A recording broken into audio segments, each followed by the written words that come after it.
Assalamualaikum and good day everyone. Today I'll be presenting about the community issue that this program addresses. In Malaysia, disasters like floods and storms occur frequently, yet many local communities remain unprepared. Most residents lack awareness about disaster risk and what actions to take during emergencies. They depend heavily on government assistance without having proper evacuation plans or risk maps for their own areas. At the same time, coordination between community leaders and disaster agencies is often weak. Because of this, the community-based disaster risk management or CBDRM approach is introduced to empower local people to become their own first responders, improving their readiness and resilience for future disasters. Here we highlight how our projects support two important Sustainable Development Goals, SDG 11 and SDG 13. SDG 11, Sustainable Cities and Communities. Frequent disaster reveal the need for stronger infrastructure and better disaster preparedness. Low awareness shows gaps in disaster education and local involvement. The absence of local risk maps or emergency plans point to the need for community-based disaster risk management or CBDRM. Aligning with SDG 11's focus on local planning, SDG 13, climate action. Climate-related disasters like floods and storms are a key concern under this goal. CBDRM strengthens community resilience and helps them become more prepared to face climate-related threats, supporting both SDG 13 and SDG 11. Move on to the proposed solution. 5 key strategies that have been outlined. First, we will run a campaign awareness using a local language by involving school and religious institutions to educate the public about disaster risk. Second, we will conduct training program for local leaders to enhance the community skills, including evacuation planning and first aid.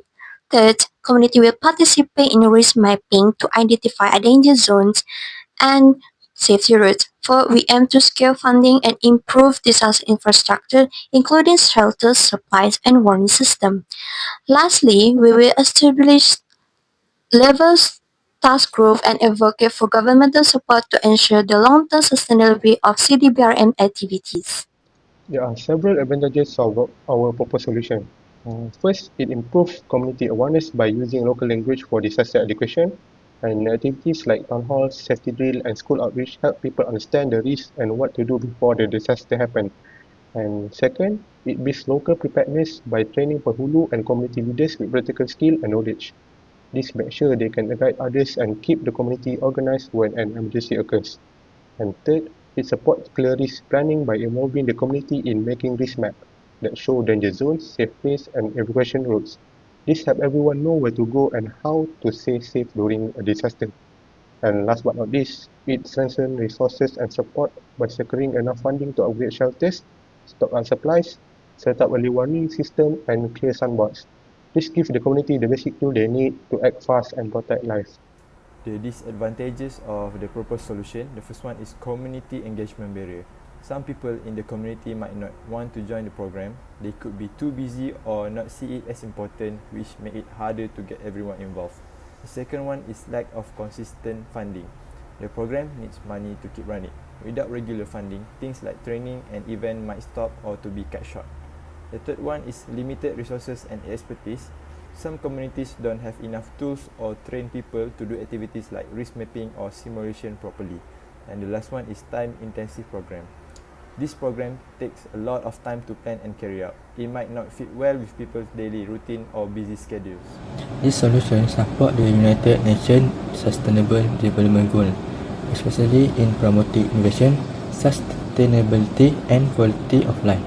It aims to solve the real-world problem through technology and smart design, contributing to the goals like SDG 9, lastly, innovation and infrastructure, and SDG 11, which is sustainable city.